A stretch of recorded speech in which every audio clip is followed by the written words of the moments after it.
We live in a world of instant everything. Instant coffee, instant messaging, instant answers from the device in our pocket. We want what we want, and we want it now.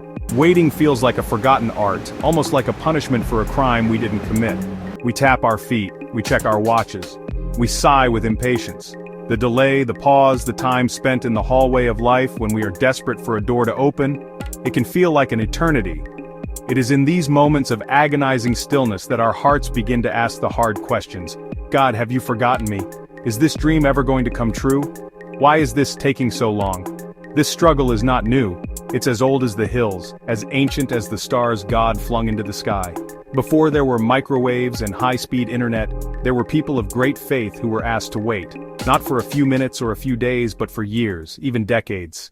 Think of David, the young shepherd boy, anointed to be king. He didn't step from the field to the throne. He waited for roughly 15 long years, running for his life, hiding in caves, fighting battles, all while the promise simmered in his soul. He learned to trust God not just for a crown, but for his very next breath. Consider Abraham, the father of a nation. God promised him a son, an heir through whom all the nations of the earth would be blessed. A beautiful promise, a powerful one. But the nursery remained empty. The cradle collected dust. Abraham and Sarah waited 25 years for that promise to be fulfilled. And what about Joseph? He had dreams, visions of his family bowing down to him.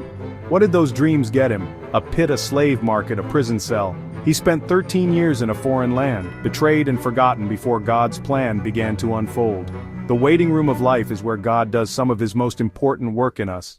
The waiting period is never wasted time. It is formative. It's where our faith, once flimsy and weak, is forged into something strong and resilient. It's like a muscle that grows stronger only when it is tested and strained.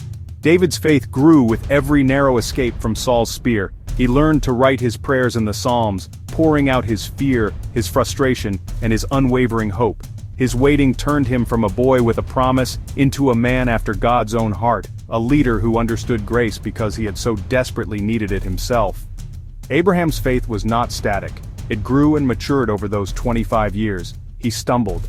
He made mistakes, like trying to fulfill God's promise through his own efforts with Hagar, but he always came back to God. The wait forced him to move beyond a casual belief and into a deep, abiding trust. Joseph's transformation is perhaps one of the most dramatic. Can you imagine the bitterness that could have taken root in his heart? Yet, the wait purified him.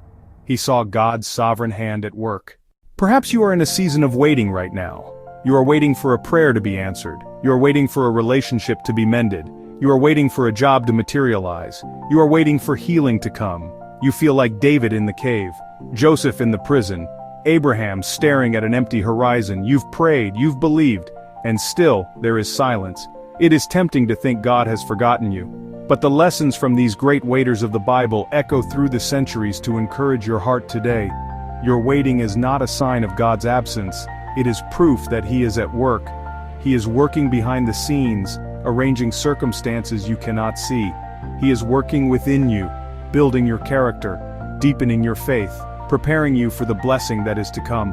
Just as a father would not give his child a heavy weight before their muscles are strong enough to lift it, our Heavenly Father will not give us the promise until we are prepared to carry it.